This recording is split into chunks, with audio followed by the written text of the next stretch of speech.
है साहब। तो इसमें जो बात चल रही है, जो नेता प्रतिपक्ष कह रहे थे कि आप इतना लोन ले रहे हो, वो लोन किसके अगेंस्ट ले रहे हैं? Loan is as per the FRBM limit set by the central government. आज जो बात चल रही थी, जब ये बजट आया था तो बजट में ये बात थी ये पैसा कहाँ से आएगा। उस दिन भी मैंने यही चीज़ कही थी कि इस FRBM लिमिट के तहत ही ये पैसा आएगा जो आपने FRBM लिमिट बढ़ाई है, और उसकी जो हमारे को आपने 3 जो कंडीशंस दी हैं, इलेक्ट्रिसिटी रिफॉर्म्स वगैरह की जो 3 कंडीशन दी हैं, हमने वो 3 कंडीशंस फिलफिल करी हैं। जब वो 3 कंडीशंस हमने फिलफिल करी हैं, then only we are allowed to take the loan. तो इसलिए मैं आपसे कहना चाहूँगा कि जो एक्स्ट्रा पैसा आज लिया जा रहा है, जो नए इरिगेशन के प्रोजेक्ट्स, कैपिटल आउटले के जो इरिगेशन के नए प्रोजेक्ट्स आज हम ले रहे हैं, वो इसीलिए ले रहे हैं। आज इरिगेशन के ऊपर हम जितना पैसा खर्च कर रहे हैं, पहली बार हुआ है आज 50 सालों में कि इरिगेशन पर इतना पैसा खर्च हो रहा है। ERCP पर हमारी बात थी 9,600 करोड़ रुपया लेने की, जो बात थी कि भाई सेंट्रल गवर्नमेंट इसको अप्रूव करेगी, राष्ट्रीय परियोजना के तहत करेगी, जो आप लोगों ने नहीं करा। जो पूरे ईस्टर्न राजस्थान के लिए आपने कटोरा घात आपके लिए साबित करा, तो फिर भी हमारे मुख्यमंत्री महोदय ने 9,600 करोड़ रुपया जो ERCP के लिए करा, उस सब के लिए तो आज ये डिमांड्स हमने क्रिएट करी हैं। आज हम डिमांड्स क्रिएट नहीं करेंगे, एक्स्ट्रा लोन नहीं लेंगे, क्योंकि आज जो मंदी पूरे देश में छाई हुई है, जो आप बात करते हैं कि भाई हमारा GST बढ़ रहा है, GST क्यों बढ़ेगा? आपका इन्फ्लेशन बढ़ चुका है, इसलिए आपका GST कलेक्शन बढ़ रहा है। आपका इन्फ्लेशन लेवल आज 12 से 13% है, और उतना ही इंक्रीज आपका GST का हो रहा है। तो जो इन्फ्लेशन ये सरकार, केंद्र सरकार कंट्रोल नहीं कर पा रही है, आज उसकी वजह से हमारे को सबको इस देश में प्रॉब्लम आ रही है। आज average inflation, consumer inflation is to the tune of 12.5%, unprecedented. पिछले 50 सालों में इतना इन्फ्लेशन नहीं बढ़ा। इतना इन्फ्लेशन बढ़ने से ही ये सिर्फ बात करते हैं कि हमारा GST का कलेक्शन बढ़ गया। GST का कलेक्शन जब पहले 40 रुपए किलो लोहा होता था, आज की डेट में वो 85 रुपए 70 रुपए तक पहुंच गया। वो कलेक्शन बढ़ेगा ही बढ़ेगा। सीमेंट प्राइसेस आप देखो कहां जा रही हैं। जितने आपके मेटल्स हैं, the prices have increased 1.5 times. So अपने आप ही आपका GST कलेक्शन बढ़ेगा।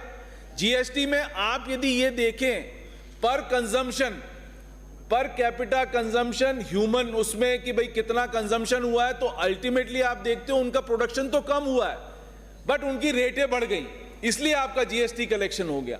आज GST कलेक्शन होने के बाद आज ये हमारे को लोन क्यों लेना पड़ रहा है? यदि केंद्र सरकार 4.5 लाख करोड़ रुपया जो पेट्रोलियम और डीजल पर ये लोग कमाते हैं, उसमें से डेवल्यूशन कितना सा कर रहे हैं? 22,000 करोड़ का स्टेट्स को कर रहे हैं। उसमें से दे देना पैसा, तो स्टेट्स को ये लेने की जरूरत नहीं पड़ेगी। हम लोन लेने के लिए हमारे बाध्य नहीं करना पड़ेगा हमारे आपको। उसमें तो सरचार्ज लगा दिया आपने, एक्साइज ड्यूटी को हटा दिया। स्पेशल एक्साइज ड्यूटी के नाम से आप वो पैसा सिर्फ सेंटर में रख लेते हैं। और वो किस नाम से रख रहे हैं? वो सिर्फ उस नाम से रख रहे हैं कि 4.5 लाख करोड़ रुपए इनने सिर्फ पेट्रोलियम और डीजल। पहली बार हुआ है देश में जब पेट्रोलियम और डीजल की prices all around the world घट रही हैं, तब भी सरकार ने पेट्रोलियम और डीजल की प्राइसेस कम करना नहीं सोचा समझा। आप देखिए, जब 100 रुपए बैरल का, 100 रुपए डॉलर पर बैरल का क्रूड ऑयल था, आज की डेट में वो 88 रुपीज है। प्राइसेस तो आप बढ़ा देते हो, जैसे जैसे डॉलर बैरल पर प्राइस बढ़ रही थी, वो तो आपने प्राइस बढ़ा दी। जब घटाने की बात आई, जब 100 रुपए से लेके 88 रुपीज हो गया, तो आपने कुछ भी नहीं करा। क्यों नहीं करा साहब?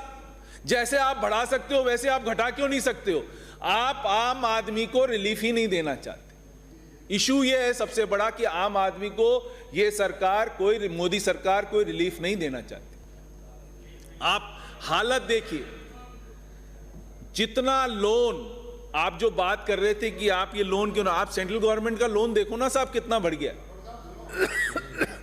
57, जब हमारी सरकार 2014 में गई थी तो 57 लाख करोड़ का लोन छोड़ के गई थी। आज की डेट में कितना लोन है? ये बोलेगा कि नहीं बोलेगा? 1,35,000 करोड़ का लोन है, यानी हर आदमी पर आपने लोन की जो संख्या बढ़ा दी, वो 1 लाख रुपए पर आदमी आपने लोन की वो कर दी। और फिर आप कह रहे हो कि आप कहां से ले रहे हो? आपने हमारा गला तो भींच रखा है। हमारे को सिर्फ डेफिसिट फाइनेंसिंग के अलावा हम कर क्या सकते हैं? हमारे पास है क्या? हमारे पास 5 तो रेवेन्यू के साधन, छठा साधन नहीं छोड़ रखा। आपने जीएसटी लाके जो स्टेट्स की सॉवरेनिटी थी वो खत्म कर दी।